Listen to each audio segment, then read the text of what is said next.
மிகப்பெரிய ஒரு பிரச்சனை, கடன் வாங்கிவிட்டு ஏமாற்றுகிறார்கள். கொடுக்கல் வாங்கல்களில் இஸ்லாம் அனுமதித்திருக்கிற ஒரு விஷயம், ஒரு சகோதரன் சிரமத்தில் இருக்கிற பொழுது, கஷ்டத்தில் இருக்கிற பொழுது, வசதி உள்ளவர்கள் அவனுக்காக கடன் கொடுக்க வேண்டும். இதிலே இரண்டு விதம். கடன் கொடுப்பவர்கள், வசதியோடு இருப்பவர்கள் இன்று வட்டிக்கு கொடுக்கிறார்கள். அதிலிருந்து ஒரு லாபத்தை சம்பாதிப்பதற்காக கொடுக்கிறார்கள். இது முதலாவது மார்க்கத்தில் தடை செய்யப்பட்ட விஷயம். அல்லாஹு தஆலா யாருக்கு வசதியை தந்திருக்கிறானோ அவர்கள் ஒரு சகோதரன் சிரமப்படுகிற பொழுது கடனுதவி செய்ய வேண்டும் என்று மார்க்கம் சொல்லுகிறது. அன்புக்குரியவர்களே, எங்கள் எல்லோருக்கும் தெரியும், அல் குர்ஆனிலே இருக்கக்கூடிய ஆக பெரிய வசனம், சூரத்துல் பக்ராவினுடைய கடைசி பகுதியிலே வரக்கூடிய வசனம் முழுமையாக கடனை பற்றி பேசுகிற வசனம். அல் குர்ஆனிலே உள்ள ஆக பெரிய வசனம், இந்த 6000 சொச்சம் வசனங்களிலே ஆக பெரிய வசனம், யா அய்யுஹல்லதீன ஆமனூ இதா ததாயன்தும் பிதைனின், ஈமான் கொண்டவர்களே, நீங்கள் ஒரு கடன் கொடுத்தால், இலா அஜலின் முஸம்மா, ஒரு தவணைக்கு நீங்கள் கடன் கொடுத்தால், ஃபக்துபூஹு, அதை எழுதி வைத்துக் கொள்ளுங்கள் என்று கடனுடைய சட்டத்தையும் அதனுடைய சாட்சிகளையும் அதனுடைய ஒழுங்குகளையும் பற்றி பேசுகிற வசனம் தான் அல் குர்ஆனில் மிகப்பெரிய வசனம். அவ்வளவு முக்கியமான ஒரு சட்டம், கடனுடைய சட்டம். ஆனால் அன்புக்குரியவர்களே, கடன் வாங்குகிற வரைக்கும் ஓடித் திரிகிறார்கள். வீடு வீடாக தட்டி அல்லது அந்த சகோதரனிடத்திலே கோளுக்கு மேல் கோல் எடுத்து ஏதாவது ஒரு தேவைக்கு கடனை வாங்கி எடுக்கிறார்கள். ஆனால் சொன்ன தவணைக்கு திருப்பி கொடுப்பதற்கு வசதி இருந்தும் கூட அதை கொடுக்காமல் ஏமாற்றுகிற, அதை பின்னடிக்கிற, கொடுத்தவனை அலைய விடுகிற எத்தனையோ சகோதரர்களை இந்த சமுதாயத்தில் பார்த்து கொண்டிருக்கிறோம். அன்புக்குரியவர்களே, அல்லாஹ் பார்த்து கொண்டிருக்கிறான். என் தலைவர் முஹம்மது ஸல்லல்லாஹு அலைஹி வஸல்லம் அவர்கள் சொல்கிறார்கள், எவனொருவன் கடன் வாங்குகிற பொழுது அதை திருப்பி கொடுக்கிற, உரிய தவணையில் திருப்பி செலுத்துகிற எண்ணத்தோடு வாங்குவானாக இருந்தால் அதை நிறைவேற்றுகிற வழியை அல்லாஹு தஆலா அவனுக்கு அமைத்துக் கொடுப்பான். கடனோடு வாழுகிற வாழ்க்கை நினைத்துக் கொண்டிருக்கிறோம். அன்புக்குரியவர்களே, கடன் இருந்தால் அதை எப்படியாவது கொடுத்து விடலாம் என்று தாமதித்து ஏமாற்றி பின்னாகி போய் கடைசியில் மௌத்து வரைக்கும் ஜனாசா அடக்கம் செய்வதற்கு முன்னால் கடன் இருக்கிறதா, இவரிடத்தில் யாராவது கொடுக்கல் வாங்கல் இருந்தால் பிள்ளைகள் பொறுப்பேற்றுக் கொள்ளுங்கள் என்று இலகுவாக சொல்லிவிட்டு கடந்து விடுகிறோம். என் தலைவர் முஹம்மது ஸல்லல்லாஹு அலைஹி வஸல்லம், இந்த உலகின் ரஹ்மத்துல் லில் ஆலமீன், எத்தனையோ பேருடைய ஜனாசாக்களை தொழுகை நடாத்திய ஸல்லல்லாஹு அலைஹி வஸல்லம், ஒரு கடனாளியினுடைய ஜனாசாவுக்கு வருகிற பொழுது மட்டும் அந்த ஜனாசாவினுடைய கடனை மற்றவர்கள் பொறுப்பேற்கிற வரைக்கும் அந்த தொழுகையை நிறைவேற்ற மாட்டார்கள் என்றால், ஜனாசா தொழுகையை நிறைவேற்ற மாட்டார்கள் என்றால், இந்த கடன் கொடுக்கல் வாங்கல் என்பது அன்புக்குரியவர்களே எவ்வளவு பெரிய விஷயம் என்பதை புரிந்து கொள்ள வேண்டும். அல்லாஹ்வின் தூதர் அவர்கள் தன்னுடைய தோழர்களோடு ஹரீசுன் அலைக்கும், உங்களோடு மிக இரக்கமானவர்கள் என்று அல்லாஹ்வே சொன்ன அந்த தூதர், இவருக்கு கடன் இருக்கிறதா? ஆம் என்று சொன்னால், யார் அதை பொறுப்பேற்பது? யா ரசூலல்லாஹ், நான் பொறுப்பேற்கிறேன் என்று அவருடைய குடும்பத்தில் இருந்தோ அல்லது அந்த சபையில் இருந்தோ யாராவது வருகிற வரைக்கும் ரசூல் ஸல்லல்லாஹு அலைஹி வஸல்லம் அந்த ஜனாசாவை தொழுவிக்க மாட்டார்கள். லேசாக நினைக்கிறோம். ஒரு ஹோட்டலுக்கு போகிறோம், பராட்டா வாங்குகிறோம், 100 ரூபாய் கணக்கு, 90 ரூபாய் இருக்கிறது, இதோ 10 ரூபாய் தருகிறேன் என்று லேசாக சொல்லிவிட்டு வந்து விடுகிறோம், மறந்து விடுகிறோம். கடன் 10 லட்சம் ரூபாய் தான் கடன் என்பதல்ல. நாம் நினைத்துக் கொண்டிருக்கிறோம் இந்த கடன் 10 ரூபாய் தானே. அவனும் நினைத்துக் கொண்டிருக்கிறான் கடனாகத்தான் சொல்லிவிட்டு வந்திருக்கிறேன், அவன் இனாமாக தரவில்லை. அந்த கடன்காரன், அந்த கடைக்காரன் அதை மன்னித்து இவருடைய கடனை விட்டு விடுகிற வரைக்கும் அல்லாஹ்வின் தூதர் ஸல்லல்லாஹு அலைஹி வஸல்லம் அவர்கள் சொன்னார்கள், ஒரு ஷஹீதுக்கு கூட அல்லாஹ்வுடைய பாதையில் போராடி தன்னுடைய இன்னுயிரை நீத்து அல்லாஹ்வுடைய சன்னிதானத்தில் இரத்தம் சொட்ட மரணித்த அதே நிலையில் எழுப்பப்படுகிற ஒரு ஷஹீதுக்கு கூட அல்லாஹ் மன்னிக்காத குற்றம் என்றால் இந்த கடன் என்றார்கள் ரசூல் ஸல்லல்லாஹு அலைஹி வஸல்லம். அது செலுத்தப்படுகிற வரைக்கும் மன்னிக்கப்பட மாட்டாது. நாம் நினைத்துக் கொண்டிருக்கிறோம் அன்புக்குரியவர்களே, மஹ்ஷருடைய வழியில் வருவான். அங்கு எல்லோருக்கும் சுயநலம், நான் ஒரு 10 ரூபாய் கடன் சொல்லிவிட்டு வந்தேனே, கடன்காரன் மஹ்ஷருடைய வழியில் வருவான்.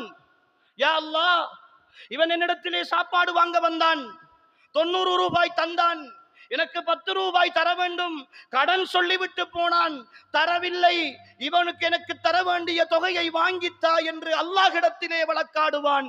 அந்த நேரம் அன்புக்குரியவர்களே, என்னுடைய நன்மைகள் என்னிடத்தில் இருந்து பறித்து கொடுக்கப்படுகிற பொழுதுதான் அந்த 10 ரூபாய் தானே என்று நான் விட்ட அந்த கடனுடைய பெருமானத்தை புரிந்து கொள்ள முடியும்.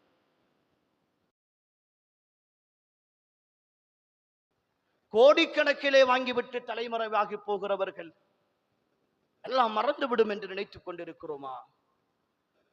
கடனுடைய விஷயத்தில் கவனமாக இருக்க வேண்டும்.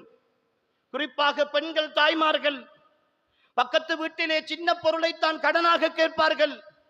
ஏதோ ஒரு கஷ்டம் ஏற்படுகிற பொழுது, ஏதோ ஒரு தேவை ஏற்படுகிற பொழுது ஒரு 100 ரூபாய் கடன் வாங்கி இருப்பார்கள். மறந்து போயிருக்கும், விடுபட்டிருக்கும். ஒருவேளை அவன் மன்னிக்காமல் விட்டிருந்தால், அதை ஹலால் சொல்லாமல் விட்டிருந்தால், அன்புக்குரியவர்களே, மஹ்ஷருடைய வழியில் மாட்டிக்கொள்வோம். கடனுடைய விஷயத்தில் கவனமாக இருக்க வேண்டும். உணர்ந்து பாருங்களேன், அல்லாஹுவின் தூதர் ஒரு ஜனாசா தொழுகைக்கு வந்து, இவர் விபச்சாரம் செய்திருக்கிறாரா, அவரை நான் தொழுவிக்க மாட்டேன் என்றால் ஒரு நியாயம் இருக்கிறது. இவர் கொலை செய்திருக்கிறாரா, இவரை தொழுவிக்க மாட்டேன் என்றால் ஒரு நியாயம் இருக்கிறது.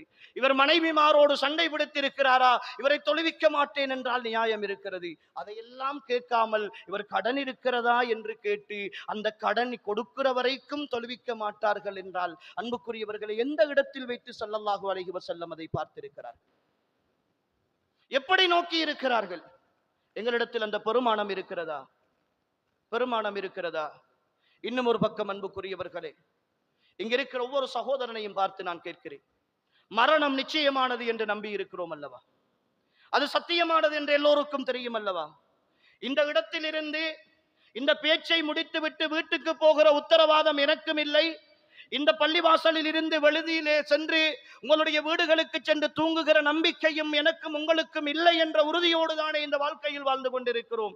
இங்க இருக்கிற ஒவ்வொரு சகோதரனையும் பார்த்து நான் கேட்கிறேன், நீங்கள் வாங்கிய கடன், உங்களுக்கு தர வேண்டிய கடன், இந்த கணக்கு வழக்குகளை எல்லாம் நீங்கள் எழுதி அல்லது ஏதோ ஒரு அடிப்படையில் நீங்கள் உங்களுடைய போனிலே பாதுகாத்து உங்களுடைய மனைவியிடத்திலோ பிள்ளைகளிடத்திலோ நம்பிக்கையான நண்பர்களிடத்திலோ கொடுத்து விட்டுத்தான் இந்த சபை வந்திருக்கிறீர்கள் என்று சொல்கிற சகோதரர்கள் எத்தனை பேர் இருப்பீர்கள்? நிறைய ஜனாசா வீடுகளில், நிறைய ஜனாசாக்களில் முரண்பாடுகள். அண்மையில் கூட ஒரு கடந்த 4-3 மாதங்களுக்கு முன்னால் ஒரு ஜனாசாவுக்கு சென்றிருந்தேன். ஜனாசா வீட்டிலே பெரும் பிரச்சனை. கடன்காரர்கள் வந்து ஜனாசாவை அடக்க விட மாட்டோம் என்று சண்டை பிடிக்கிறார். ஜனாசா வீடு குளிப்பாட்டி கவன் செய்யப்பட்டிருக்கிறது, ஜனாசாவை தூக்க விட மாட்டோம் என்ற முரண்பாடு. என்ன என்று பார்த்தால், கடன் தர வேண்டும். கடனுக்கு என்ன ஆதாரம்? கேட்பவர்களிடத்திலும் இல்லை, கொடுக்க வேண்டியவரிடத்திலும் இல்லை, மனைவிக்கும் தெரியாது, பிள்ளைகளுக்கும் தெரியாது. என்ன வாழ்க்கை வாழ்ந்து கொண்டிருக்கிறோம் அன்புக்குரியவர்களே? எங்களுடைய முன்னோர்கள், சலஃபுகள், சஹாபாக்கள் சொல்லுகிறார்கள், அல்லாஹ்வின் தூதர் ஸல்லல்லாஹு அலைஹி வஸல்லம் அவர்கள் எப்பொழுது எங்களிடத்திலே மௌத்தை பற்றியும் வசியத்தை பற்றியும் பேசினார்களோ, அதற்கு பிறகு எங்களுடைய மரண சாசனத்தை நாங்கள் எழுதி வைக்காமல், எங்களுடைய தலையணைகளுக்கு கீழே வைக்காமல் நாங்கள் தூங்கியதில்லை என்று சொல்கிறார். எத்தனை பேர் செய்திருக்கிறோம்? நம்பிக்கை, தூங்கிய நான் நாளைக்கு எழும்புவேன் என்ற நம்பிக்கை. எழும்பாது விட்டால், ஒருவனுடைய கடன் விடுபட்டால் தெரியாது, யாருக்கும் தெரியாது. செய்கிற தொழிலை பற்றி மனைவிக்கு தெரியாது, கொடுக்கல் வாங்கல்கள் எங்கிருக்கிறது என்று பிள்ளைகளுக்கு தெரியாது. எல்லாம் மறைமுகமாக மூடு மந்திரமாக நடந்து கொண்டிருக்கிறது. கடைசியில் மௌத்தாகி போனால் யாரோ ஒருத்தன் வந்து நிற்கிறான், எனக்கு கடன் தர வேண்டும் என்று கேட்கிறான், எனக்கு இவ்வளவு தர வேண்டும் என்று சொல்கிறான். என்ன ஆதாரம்? ஏதோ ஒன்றை சொல்லுகிறான். இங்கு இவரிடத்தில் எந்த குறிப்பும் கிடையாது. கொடுப்பதா இல்லையா? கடைசியில் வழக்கு, இவருடைய ஒட்டுமொத்த சொத்துகளும் வழக்கு பேசி அளிக்கப்படுகிற, கடைசியில் வாரிசுகளுக்கும் சொத்து இல்லாமல் எல்லோரும் அலைக்கழிக்கப்படுகிற ஒரு வகையான வாழ்க்கையை விட்டு போகிற சகோதரர்களை பார்க்கிறோம். இவர்களெல்லாம் கபரிலே சந்தோஷமாக வாழ்வார்கள் என்று நினைக்கிறீர்களா? அப்படி வாழ்ந்து விடலாம் என்று நினைக்கிறோமா?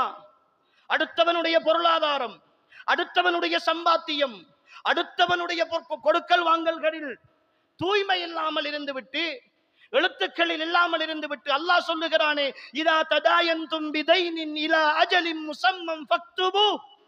அல்லாஹ்வுடைய கட்டளை அது. ஒரு தவணையை வைத்து நீங்கள் கடன் வாங்கினால் அதை எழுதி வைத்துக் கொள்ளுங்கள். ஃபல்யக்துப் பைனகும் காதிபும் பில் அத்ல். அதை எழுதக்கூடியவர் ஒரு நீதமானவராக, எழுத்தாளராக இருக்கட்டும். நீங்கள் அதற்கு சாட்சி வைத்துக் கொள்ளுங்கள் என்று அல்லாஹ் தஆலா சொல்கிறானே. இவை எல்லாம், இந்த முறைகளை எல்லாம் மீறி லட்சக்கணக்கில் கடன் வாங்குகிறோம், கொடுக்கிறோம். கொடுப்பவருக்கும் கொடுக்கிற பொழுது அதனுடைய பாரதூரம் தெரியவில்லை. நட்புக்காக கொடுக்கிறேன் என்று சொல்கிறார்கள். ஆனால் காசு என்று வந்துவிட்டால் எல்லா நட்புகளும் அப்படியே உடைந்து போகின்றன. ஒரு கட்டத்தில் சொந்த சகோதரர்களுக்கு மத்தியில், உடன் பிறந்தவர்களுக்கு மத்தியில், ஒரு கட்டத்திலே ஒன்றாக தொழில் செய்தவர்கள் வேறு வேறாக பிரிந்திருப்பார்கள். ஒரு சின்ன கொடுக்கல் வாங்கல், காசு பிரச்சனை. அந்த பிரச்சனைக்காகத்தான் அல்லாஹு தஆலா யாராக இருந்தாலும் எழுதி வையுங்கள் என்று சொல்கிறார். அன்புக்குரியவர்களே, கடனுடைய விஷயத்தில் மிக கவனமாக இருக்க வேண்டும். கடனுடைய விஷயத்தில் மிக நிதானமாக இருக்க வேண்டும். கண்டதற்கெல்லாம் கடன் வாங்குகிற, ஆடம்பரங்களுக்கெல்லாம் கடன் வாங்குகிற, என்ன தேவை என்றாலும் அடுத்தவர்களிடத்தில் கை நீட்டி கடன் வாங்குகிற கலாச்சாரத்தை முழுமையாக இல்லாதொழிக்க வேண்டும். ஏனென்றால் அந்த கடன் எங்களுடைய ஒட்டுமொத்த நன்மைகளையும் தூக்கி சாப்பிட்டு விடும். ஒருவேளை அதை திரும்ப கொடுக்காமலும், மறந்து போயும், அல்லது உரியவர்களிடத்தில் சொல்லாமலும் மௌத்தாகிவிட்டால், அந்த மரணத்திற்கு பிறகு அவர்கள் இவனை ஹலால் சொல்லிவிட்டேன் என்று சொல்லி மன்னிக்காது விட்டுவிட்டால், அன்புக்குரியவர்களே, எங்களுடைய வாழ்க்கை கேள்விக்குறியாகிவிடும் என்பதை அன்புக்குரிய ஈமானிய சகோதரர்கள் மிக தெளிவாக